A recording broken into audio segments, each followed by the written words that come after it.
When in his rallies Donald Trump goes, crooked Joe Biden or crooked Hillary, it's one example of many in which he is doing what's called projecting.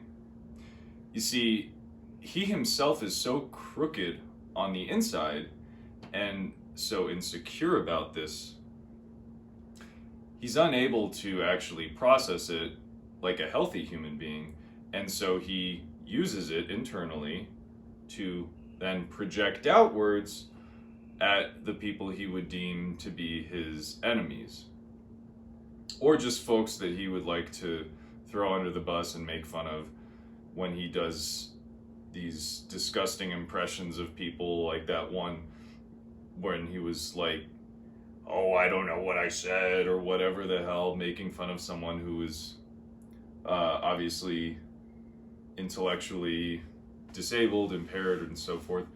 But his latest thing is making fun of Joe Biden's stutter.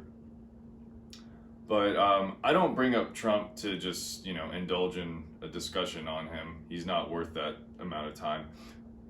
I bring him up to make a larger point about what's happening now on these college campuses, the latest Columbia and New York, on which there are these people who go out and shout things like ceasefire or stop the genocide and stuff like that. And what some of these people are aware of, but I would probably bet $1,000, at least half, if not most of them, have zero awareness of, is the fact that everything they're doing is just a projection, just like Trump. It's not wanting a ceasefire, it's actually wanting fire to continue. And it's doing the opposite. They want to inflame the fire, and they want to actually continue firing rockets from one area to another. They want to support the so-called underdog, the resistance fighters. They themselves want to be those resistance fighters. They want not just to project, but actually embody the mission of those who claim to be on the side of resistance. And I think it's a really bizarre situation. Not that that's happening, but that there's been just some sort of like passive response, if you could call it that. Where, as Douglas Murray would say, are the adults in the room? Because they've up and gone.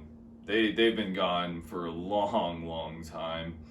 And what's really sad is, with all of this being used as a distraction, what gets lost is the fact of paying probably upwards of $30,000 annually to an institution where you'll receive some sort of degree, leave, and still be unprepared as to how to live in the world. Why?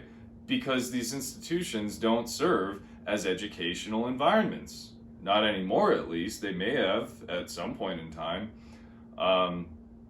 Certainly when I was there a decade ago, there was some level of educational format and application, but a lot of it is to just serve as a space in which to enable just a bunch of shouting, a bunch of demonizing of other students, bullying, harassing. It's just disgusting. And I'm really just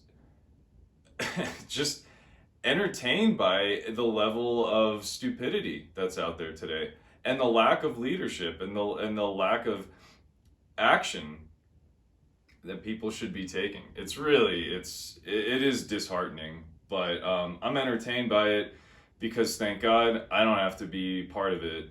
And I really hope that those who are part of it and those who don't want to and just want to earn their engineering degree are able to take the proper legal actions against these students, because they are just promoters of terrorism.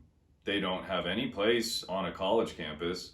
But if, in fact, this is what college campuses want to become, then they should rename themselves terrorist organizations and serve that purpose. Thank you.